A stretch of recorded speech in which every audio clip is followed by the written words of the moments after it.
Good evening, everyone, and I'm going to do a proper introduction this time on, we've got a Soviet Union versus Commonwealth, and on the Soviets we have Medan and Feliny, a team in the tournament, which are doing rather well at the moment.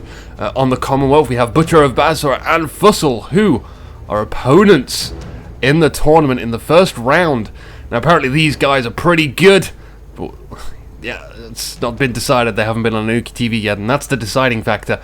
We actually get to see Butcher of Basra not play this time. We're going to be spectating him from a third-person view, from the godly heavens in the clouds above. So over on the left-hand side, we have Fussel, which means on the right we have Butcher of Basra. This is the map of the village, and it's nighttime. Once again, I've been getting a lot of nighttime maps recently.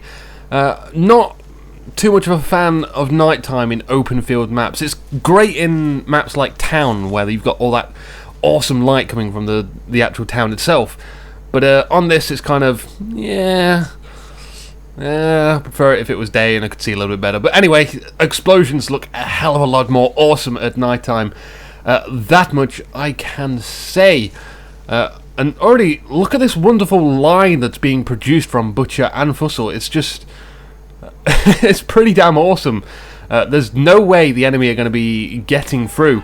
On the left-hand side, opposing Fussel is the American Medan, which is actually just Medan.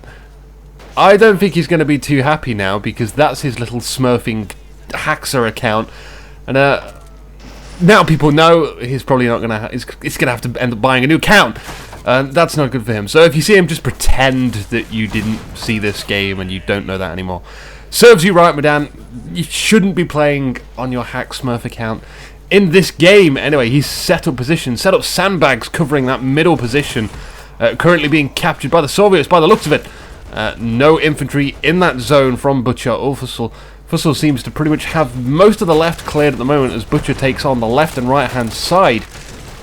He's sitting back here behind the sandbags, just firing away with that machine gun. Machine gun are always great just to place somewhere behind a load of infantry or far away, and hopefully later you end up having to give it some more ammo from somewhere on maybe an officer call down. But if it's ran out of ammo, that's probably a good thing. It means it's done its job. On the left hand side, it looks like Fussel's just pushing up in these bushes just a little bit, chucking a grenade. Falls a little short though, doesn't get that guy. It's just one soldier healing up in the middle of the road. Sure, why not? Here comes that half track. Now I saw this appear on the minimap earlier and I thought, that's got to be a half track, it's too early for a tank. And I've got the Snifflers. It destroys that hay, which is kind of a bad idea, to be honest. We could have used that hay. Frickin' half track. That was our cover. How dare you destroy our cover?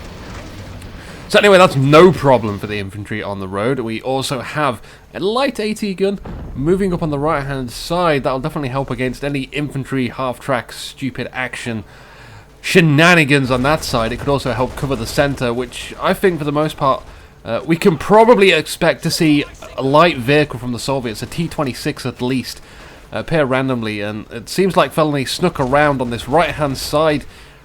Chucked a smoke, it appears. It definitely can't be Butcher's or Fussel's smoke. It seems like a really retarded, highly stupid place to position it. And we have a T-60 light tank. Okay, not far off, only 34 out, but half-track taken out. Didn't get to make much of an appearance in this game, which is kind of... Yeah, I see half-tracks used very aggressively early game, and it's pretty much a 50-50 with what happens to them. You know, sometimes you completely destroy the enemy's line. You know, he's forgot to buy an AT rifle, or just doesn't have the means to counter it, or you counter the means that he has, or it just gets destroyed. And there we go, T-26. Not T-26, T-60, of course, has been taken out by the light AT gun. Such a good move from Butcher, playing it safe with that AT gun, early AT gun. And that's just no problem taking out a light vehicle. So we get a half-track for a T-60. That's almost even Stevens, I'd say. Okay, it's a little bit more of a loss for the Soviets, but anyway. Butcher of Basra now doing the correct thing and moving that out of the way. He's going to bring that up when he needs it, not whenever. Just get bombed otherwise. You know, move your stuff around, because I think I remember seeing this on Butcher of Basra's channel. He moves his AT gun around quite a lot. He does that pretty much on the fly Butcher of Basra also opting to get a Saboteur as well as Royal Engineers. Now, I think I said this at the start of the game in Mumble to him. And there goes my sniffles again. Royal Engineers are freaking awesome. They come with tank traps and barbed wire and mines. And they only cost 1 CP, so you can pretty much get that spammed straight away. Very early game. Set up your defenses, and that's just going to really frustrate your opponent. The only difficulty I can think of is barbed wire is a little bit difficult to place. And it looks like he's forgotten about it. He's moving the Saboteur anyway. I suppose that's good for the most part. I have to stop for the sniffles again. And I think I remember I was saying something about the light AT guns. Yes, anyway, coming back to that. On his channel, he moves his AT guns around a lot. Keeps his opponent guessing where that AT gun might be. That way, if they try and make an attack, they guess wrongly and then lose all their stuff because they've attacked the location. Which is not important, and they just get flanked by an AT gun. Or they try and bomb it, and the AT gun's just not there, so they're just wasting their artillery, exposing where the location of their artillery to counter artillery. So anyway, it seems like Butcher of Basra is still focusing on this central area. He's not going to be attacking the right. He's leaving that for his enemy to attack. Capturing them in the open field and hopefully gunning them down, but he seems to be moving 1 soldier. I don't think this is going to be enough. Fortunately, he dies. There's a machine gunner and a PKP hanging back there, and it seems like he's also forgotten about the Royal Engineers. Poor Royal Engineers, they've got a job to do. They need to get those mines down, that barbed wire down. Those critical tank traps would definitely help them defend that location, which means he has more resources, more brain resources, I'm going to say, to focus on this central position, which is currently neutral. AT gun firing on the heavy PKP, I think that's a good choice, because the AT gun definitely has more range to take out that PKP. It looks like it's already been decrewed, but it's not destroyed. I think Butcher wants to get that destroyed. It's just going to be recrewed, repaired if it is damaged, and gun down anyone that approaches that central position. Fussel still being very defensive on the left-hand side. Yeah, there's a song that can become out. I can't think of it. It's a very Jamaican song. I can't pass the oh god, that sounds like a drug song. I don't want to be affiliated with drugs. No way. Anyway, you get the idea of the song. We have a Matilda and Anzacs. Okay, that looks like it's going to be a very offensive force. Fussel also getting the Anzacs. Maybe this is what they were holding out for. And finally we get to these Ruffle Engineers finally place their mines. And in good locations too. They're placing it in the bush where, you know, most likely the enemy is going to crawl in and try and chuck some grenades. Rather than approaching open field. So they're going to get one hell of a nasty surprise. And if I zoom in here, you can see these mines down. And currently there's a bug. They usually glow of a green flag indicating that they're your mines, but at the moment you can only see them placed on the ground. They're like physical embodiment on the map.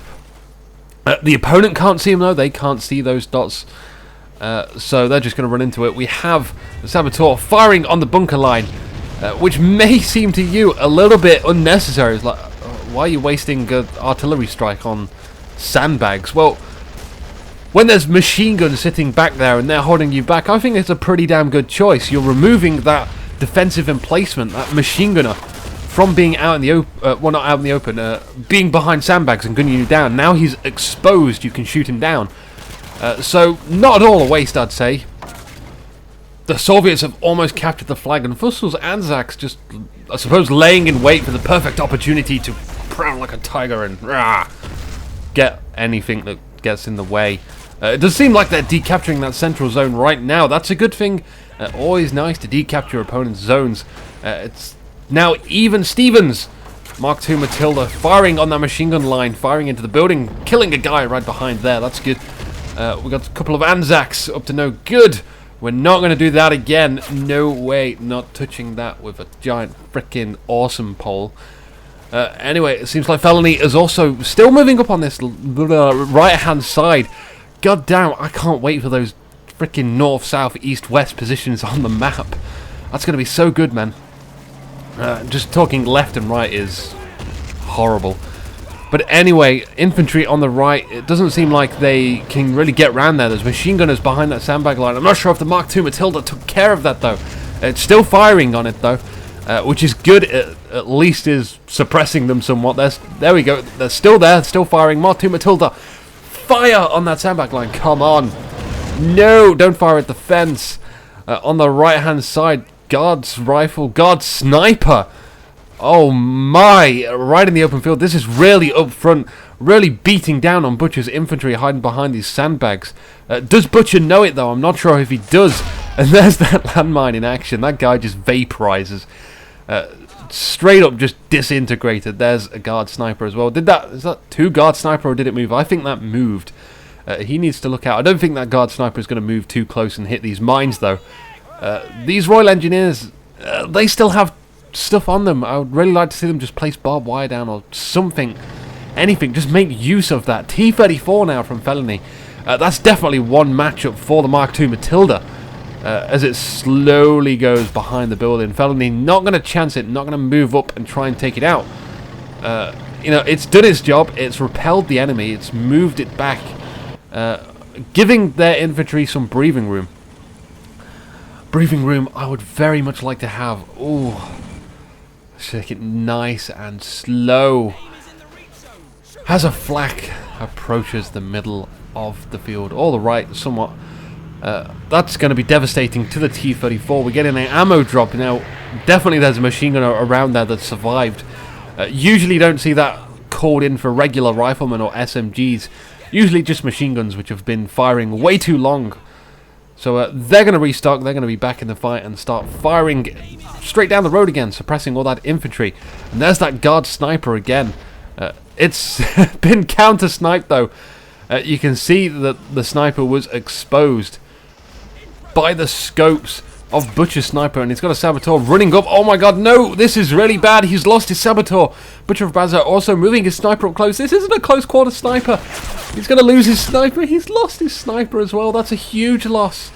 He's also going to lose this dodge. Don't lose the dodge. The dodge would just finish this game. It would be over. This car is so critical to the battle right now. It has like seats and wheels and everything. Oh my, it looks like that's going to be okay though. It's impenetrable by bullets. But hell, what? Sniper, saboteur, Butcher, what? Butcher, are you really nervous? Is it being on Anuki TV which is making you somewhat, less good? I can't think of a better way to put that. Still continuing to run infantry in. Run, surviving Royal Engineer. That's it, you can win this game. You don't need that dodge. That dodge is just nothing compared to you. You have an SMG, you have mines and barbed wire. You can just run up to that infantry and place barbed wire around them and then say, ha! Where are you going to go now? That's right, you can't go anywhere. Anyway, we've got a half-track full of infantry approaching to take care of all that mishap on the right-hand side. As the left doesn't really seem to have much action going on in it in the centre, well, usual firing, usual neutralised zone, but Feliny's now focusing on his right-hand side, noticing that there's weakness, but careful of the mines. Just merely avoiding the mines. Oh, well, it looks like one guy hit them, but I don't think that was a mine. That must have been something else. We do have, well, that wasn't a mine on the left-hand side. That definitely must have been something else. Maybe this light AT gun, that could possibly it, which is set up in a really unusual position. We've got an exploding tractor. I always love to see those exploding tractors. I think that's the only reason they exist in this game, is just to freaking explode in places on the map which they have been positioned. It looks like we had an advancing T-34, which has now been completely destroyed. The first shot got rid of its track, I believe, and then it was the hull destroyed. That's been taken out by, hello, 3.7 inch. Screw it, it's just a flak. Let's face it, it's a flak. There's just too many units.